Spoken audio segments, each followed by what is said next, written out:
नमस्कार, जन उत्तराखंड में आप सभी का स्वागत है। मैं हूं प्रभात। सबसे पहले हेडलाइंस।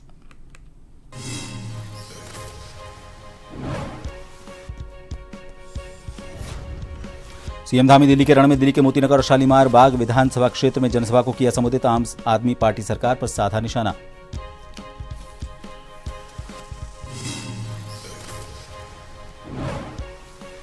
उत्तराखंड का बजट सत्र होगा पेपरलेस। विधायकों को भेजा पत्र। भराड़ीसैंण और देहरादून दोनों सदनों को किया जा रहा डिजिटाइजेशन। अध्यक्ष खंडूरी ने दी जानकारी।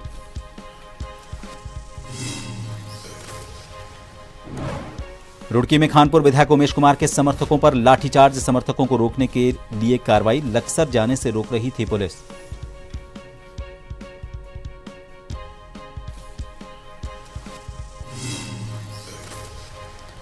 अड़तीसवें राष्ट्रीय खेलों में उत्तराखंड को मिला गोल्ड। मार्शल आर्ट वुशु में अचोम तपस ने जीता मेडल। स्वर्ण में सबसे टॉप पर कर्नाटक।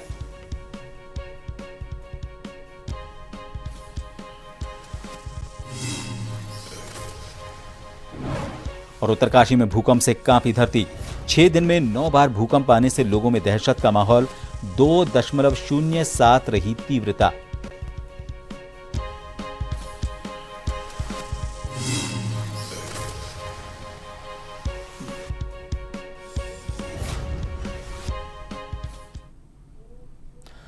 उत्तराखंड के मुख्यमंत्री पुष्कर सिंह धामी दिल्ली के रण में हैं। आज उन्होंने मोतीनगर विधानसभा क्षेत्र में जनसभा की और बीजेपी प्रत्याशी के और बीजेपी समर्थन में वोट मांगे और इस दौरान उन्होंने आम आदमी पार्टी की सरकार पर जमकर निशाना साधा। वहीं सीएम धामी शाम 6 बजे कस्तूरबा नगर विधानसभा क्षेत्र के सादिक नगर और शाम 7 बजे बदरपुर विधानसभा क्षेत्र में जनसभा को संबोधित करेंगे।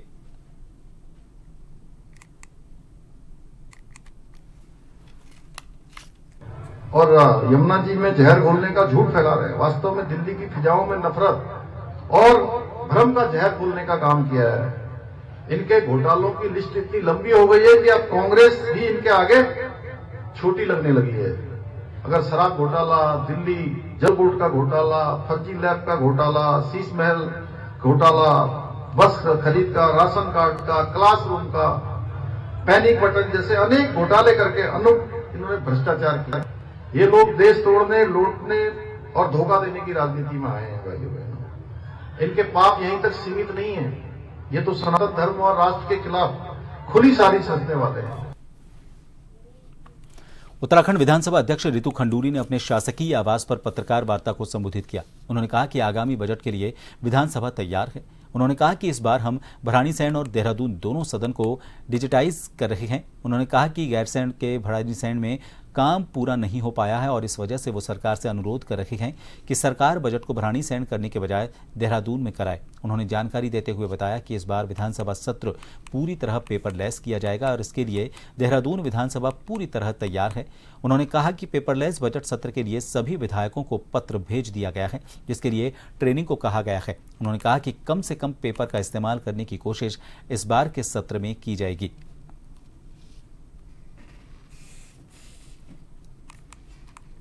सभी के चैनलों के माध्यम से, आपके जो पेपर्स हैं, न्यूज़पेपर्स हैं, उनके माध्यम से जनता को भी बताना चाहूँगी कि इस बार हम लोगों ने अपने दोनों सदनों को, भराड़ीसैंण और देहरादून का जो हमारा सदन है, उसको ई नेवा के तहत उस पर कार्य किया है। ई नेवा मतलब डिजिटाइजेशन हम कर रहे हैं और बीच बीच में आपने देखा भी है, आप लोग भी आए हैं, देहरादून का जो हमारा सदन है उसे आपने देखा भी है।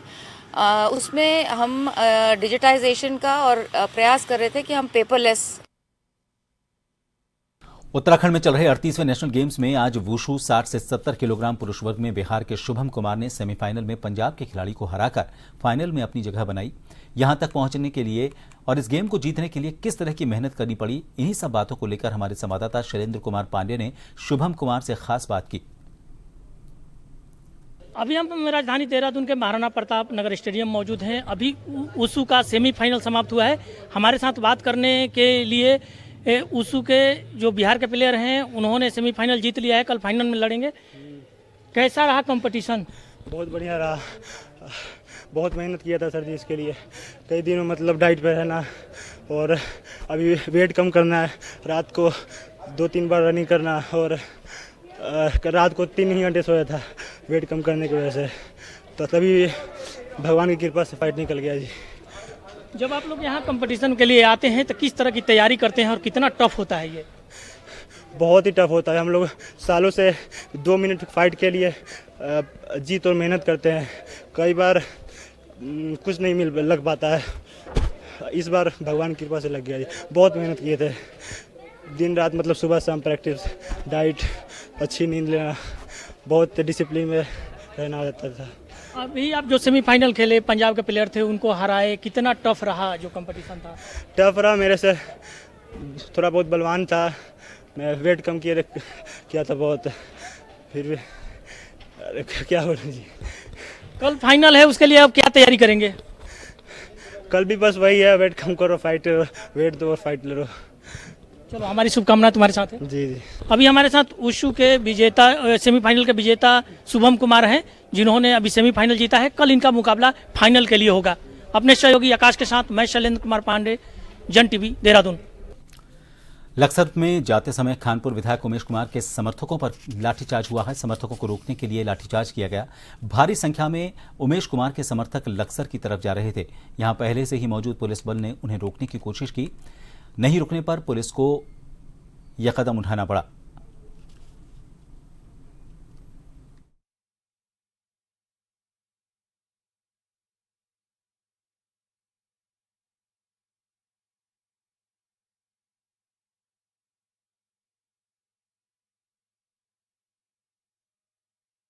के खिलाड़ी वुशु खेल में लगातार अच्छा यहां पर प्रदर्शन कर रहे हैं और पदक भी जीत रहे हैं। वुशु में उत्तराखंड के खिलाड़ियों ने विभिन्न वर्गों में एक स्वर्ण पदक सहित कई पदक जीते हैं। आज वुशु तावलू में हर्षित शर्मा ने सिल्वर मेडल जीता। उनकी जीत का सफर यह कैसा रहा, इन्हीं सब बातों को लेकर हमारे संवाददाता शैलेंद्र कुमार पांडे ने हर्षित शर्मा, उनके कोच से बात की। उत्तराखंड के महाराणा प्रताप स्टेडियम में राष्ट्रीय गेम चल रहा है। वुशु तावलू में उत्तराखंड के हर्षित शर्मा जो हैं अभी सिल्वर मेडल जीते हैं। साथ ही बता दें कि वुशु में उत्तराखंड ने 1 स्वर्ण सहित 11 पदक जीत चुके हैं। हम हर्षित से जानने की कोशिश करते हैं। सबसे पहले तो आपकी शुभकामनाएं। और कैसा रहा ये जो कंपटीशन था, कैसा रहा आपका? सर कंपटीशन बहुत बढ़िया रहा, मतलब बिल्कुल लास्ट में जो स्कोर मेरे को पता चला तो गोल्ड से बस कुछ 0.05 पीछे रह गया मैं। कोई नहीं, अगली बार और मेहनत करके गोल्ड लाने के लिए ट्राई करेंगे उत्तराखंड के लिए। और मैं बहुत थैंकफुल हूँ अपनी अंजना मैम, हमारी कोच के लिए, प्रदीप सर, एंड बहुत थैंकफुल हूँ जो मेरे सर हैं, आदित्य सर, जिन्होंने मेरे को मतलब यहाँ से मतलब बहुत ऊपर। तो आप, मैं कुछ महीनों पहले ही आप मेरी परफॉर्मेंस देखोगे बहुत डाउन थी, एंड सर ने मेरे पे इतनी मेहनत करी कि मैं मतलब आज स्वर्ण मतलब सिल्वर मेडल लेके आ पाया। अभी इनके साथ इनके कोच हैं, किस तरह की आप लोग तैयारी कराते हैं ताकि जो आपका स्टूडेंट हो वह पदक जीत सके? वो तो हम लोग का जो भी है उसमें हम लोग सांदा है और एक तावलू है, तो उसमें तावलू का भी अलग से उसका एक्सपीरियंस कोचेस उसके लिए चाहिए। उसके लिए ये हमारा आदित्य है, तो हम लोग कंट्रोल करते हैं। मैं एज ए हेड कोच मैं दोनों को संभाल के अपना ट्रेनिंग करा रहा हूँ बच्चे लोग को। और बच्चे लोग को ये पदक लाने में हम लोग का जितना भी हम लोग में मेहनत है उससे ज़्यादा मेहनत बच्चे लोगों ने किया है और साथ दिया है हमारा उत्तराखंड के स्टेट गवर्नमेंट ने। तो उस हिसाब से बच्चे लोग को बहुत बढ़िया हम लोग तैयारी किया है। स्टेट गवर्नमेंट की जो तैयारी थी, जो आप लोग को ध्यान दिया गया था, सरकार का भी रहता है कि ज़्यादा से ज़्यादा पदक जीत सकें। उत्तराखंड में इसका आयोजन हो रहा है, कितना आप लोगों को जो यहाँ पर आयोजन हो रहा है उत्तराखंड में, तो आप लोगों को फ़ायदा मिल रहा है इसका? सर इसका बहुत फ़ायदा मिल रहा है, क्योंकि जैसे अपने आप तैयारी करना और किसी अच्छे कोच के अंडर तैयारी करना तो उससे बहुत फ़र्क पड़ता है। तो हमारे कैंप लगा तो हमारे लिए कोच आए, आदित्य सर है हमारे कोच, तो उन्होंने मतलब हम पे बहुत ज़्यादा ध्यान दिया है। मतलब समझ लो प्रैक्टिस से अलग ले जाकर भी हमें अलग से ट्रेन किया है ताकि हम अच्छा परफॉर्मेंस कर पाएँ, और उसका रिजल्ट यहाँ पर सामने आपके। औरों के लिए क्या संदेश है? औरों के लिए यही संदेश है कि आप मतलब किसी भी गेम का कोई भी एथलीट है तो वो अपने गेम के मतलब प्रैक्टिस अच्छे जी जान लगा के करे तो ज़रूर रिजल्ट मिलेगा। तो अभी हमारे साथ वुशु के विजेता हर्षित शर्मा है, जिन्होंने सिल्वर गोल्ड जीता है। इनका कहना था कि अगर मेहनत करेंगे तो सफलता जरूर मिलेगी। अपने सहयोगी आकाश के साथ मैं शैलेंद्र कुमार पांडे, जन टीवी, देहरादून।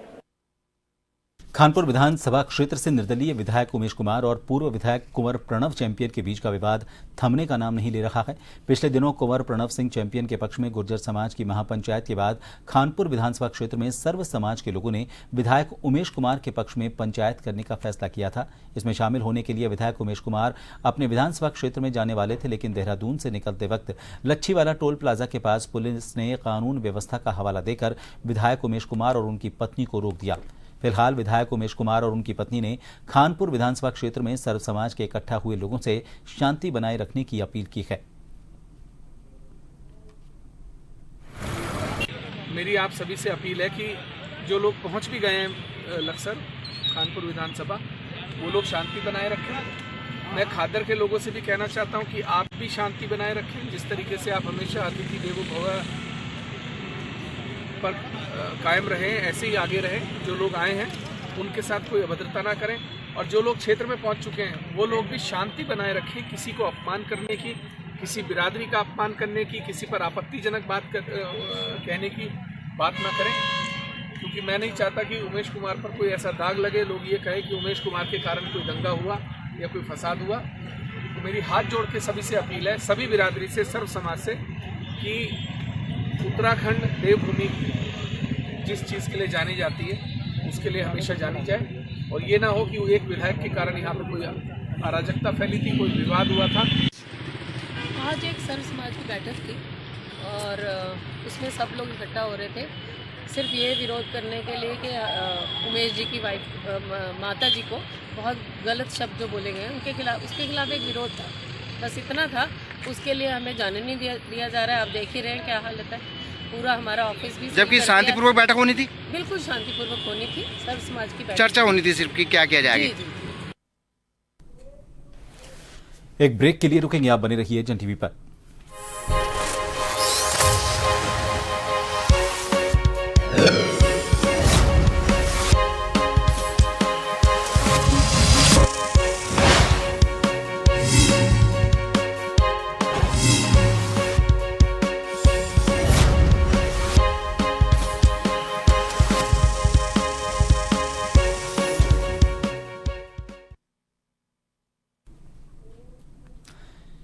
एक बार फिर आप सभी का स्वागत है। उत्तराखंड निकाय चुनाव का परिणाम घोषित होने के बाद निकाय चुनाव अब समाप्त हो गया था, लेकिन कई प्रत्याशियों के सिर पर जीत का ताज सजा तो कई प्रत्याशियों को करारी हार का इसमें सामना करना पड़ा। इसी तरह प्रदेश के जनपद उधम सिंह नगर की जसपुर नगर पालिका परिषद की अध्यक्ष पद की सीट पर निर्दलीय प्रत्याशी नौशाद सम्राट के सिर पर बम्पर 3137 मतों से जीत का ताज सजा, तो वहीं पालिका के 20 वार्डों से सभासद के प्रत्याशियों ने भी शानदार जीत हासिल की। इस प्रकार जीत के बाद नवनिर्मित पालिका बोर्ड को सम्मानित करने के लिए पहली बार प्रांतीय उद्योग व्यापार प्रतिनिधि मंडल जसपुर की तरफ से नगर के मंडप में एक सम्मान समारोह का कार्यक्रम आयोजित किया गया।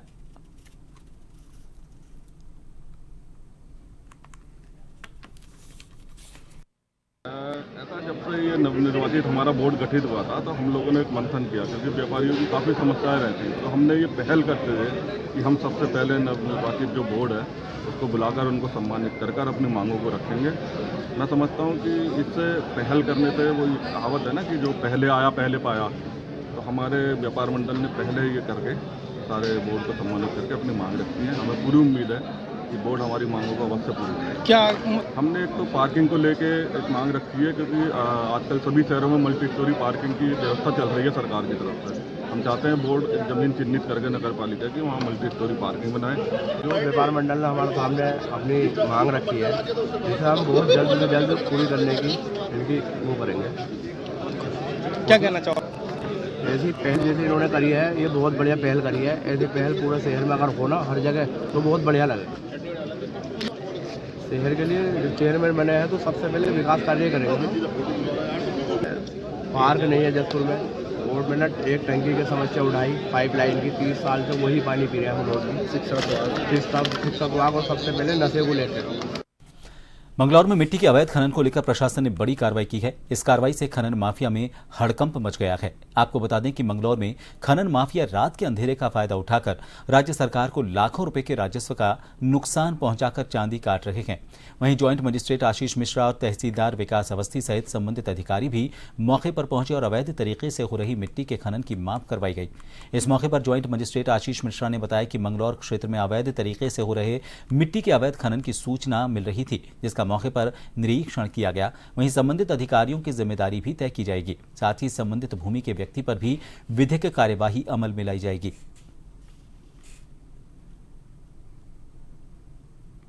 मेरे संज्ञान में यह आया है कि ईंट भट्टे जो है और कुछ खनन माफिया द्वारा जो है निजी संपत्ति जो है निजी खेत जो है बिना रॉयल्टी जमा किया गया जो है उनमें से मिट्टी का अवैध खनन किया जा रहा है। तो उसके संबंध में जो है मैंने स्वयं आज जो है निर्णय किया कि आज मौके पे जाके स्वयं जो है निरीक्षण करूँगा।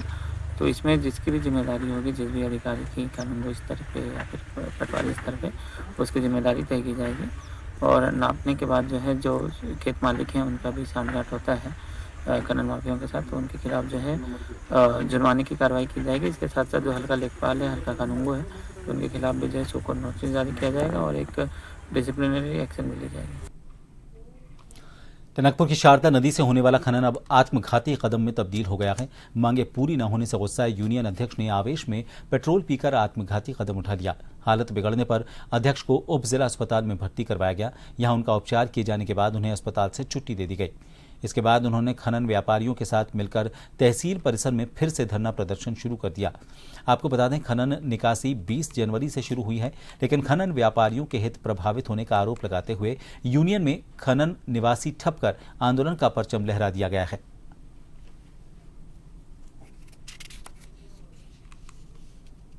हम 3 दिन से यहाँ तहसील में धरने में बैठे हैं और हमारी शासन प्रशासन द्वारा कोई सुनवाई नहीं हो रही है, जिससे परेशान होकर और लगातार प्रेशर उनके ऊपर पड़ रहा था कि हड़ताल ख़त्म की जाए।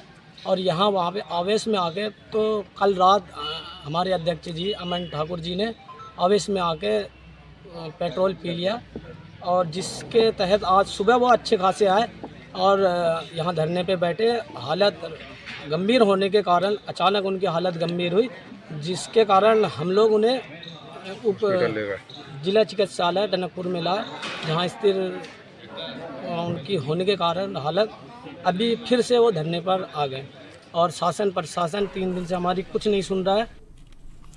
रामनगर कोतवाली पुलिस ने नगर में चोरी की 3 अलग अलग घटनाओं का खुलासा करते हुए 4 चोरों को गिरफ्तार किया है। चोरों के कब्जे से चोरी की गई मोबाइल बाइक और उसके अलावा पोस्ट ऑफिस से चोरी किए गए 2 लॉकर भी बरामद किए गए हैं। गिरफ्तार किए गए चोरों के खिलाफ संबंधित धाराओं के तहत मुकदमा दर्ज कर उन्हें कोर्ट में पेश करने की कार्रवाई की गई।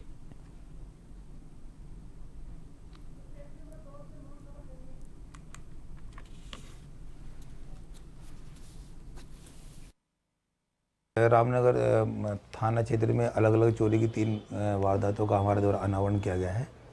पहली जो घटना है उसमें 3 चोर हमारे द्वारा पकड़े गए हैं, जिनसे चोरी का माल बरामद हुआ है। जो कंस्ट्रक्शन साइट यहाँ गर्जिया में चल रही है, वहाँ से चोरी कर माल अन्यत्र बेचने की फिराक में थे। पुलिस द्वारा मैं माल के उनको गिरफ्तार किया गया है, माननीय न्यायालय पेश किया जा रहा है। एक अन्य घटना में बाइक चोरी हुई थी, जिसको आज हमारे द्वारा बरामद कर ली गई है और चोर को भी हमारे द्वारा गिरफ्तार कर लिए गए हैं। और उसी चोर से पूछताछ के दौरान एक पोस्ट ऑफिस में छोई में चोरी हुई थी, उस चोरी में भी उसका माल चोर द्वारा बरामद कराया गया है। इस प्रकार 3 चोरी की वारदात का सफल अनावरण किया गया है। कांग्रेस से मेयर के पूर्व प्रत्याशी संदीप सहगल ने एक विशेष मौन पैदल यात्रा निकाली। ये पदयात्रा काशीपुर शहर के विभिन्न इलाकों से निकाली गई, जिसमें संदीप सहगल ने अपनी मौन उपस्थिति से जनता का आभार व्यक्त किया। पदयात्रा के दौरान संदीप सहगल ने काशीपुर की जनता के साथ सीधे संवाद करने के बजाय इस मौन यात्रा के माध्यम से अपना आभार जताया। इस दौरान उन्होंने अपने समर्थकों और शहरवासियों से उनकी उम्मीदों और समस्याओं को समझने का मौका लिया। संदीप सहगल का कहना है कि वे हमेशा जनता के बीच रहकर उनके मुद्दों का समाधान चाहते हैं और इस मौन पदयात्रा के जरिए उन्होंने ये संदेश दिया है कि वो जनता की सेवा के लिए प्रतिबद्ध हैं।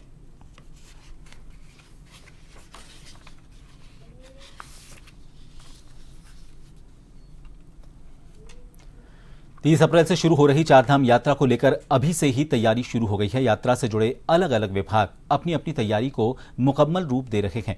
पशुपालन विभाग ने भी तैयारी को लेकर कसरत शुरू कर दी है।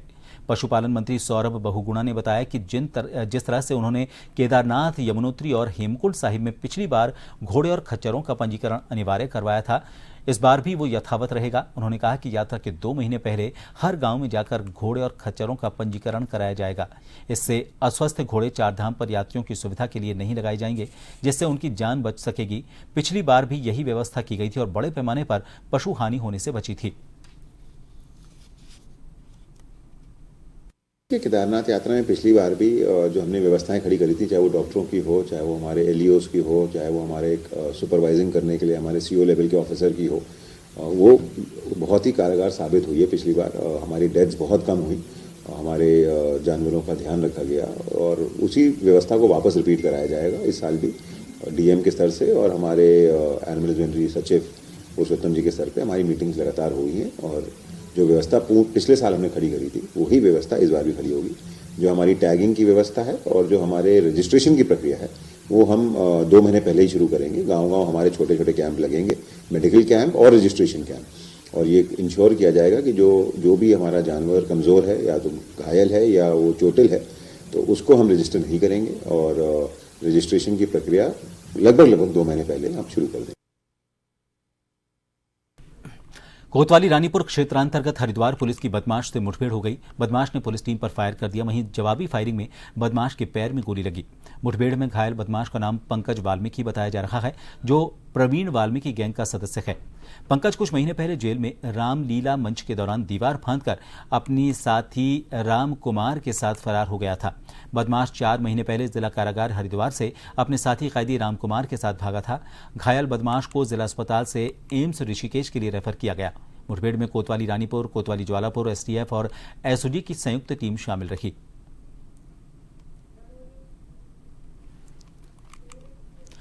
उत्तराखंड के उत्तरकाशी जिले में आज सुबह तकरीबन 9:29 पर फिर से भूकंप के झटके महसूस किए गए, जबकि गुरुवार शाम लगभग 7:30 पर भी उत्तरकाशी जिले में भूकंप के झटके महसूस हुए थे। 6 दिन के अंदर 9 बार धरती डोलने से लोग डरे और सहमे हुए हैं।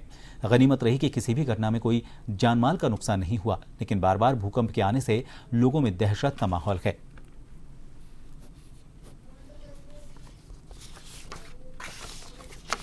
और इन सभी के साथ जन उत्तराखंड में फिलहाल के लिए इतना ही।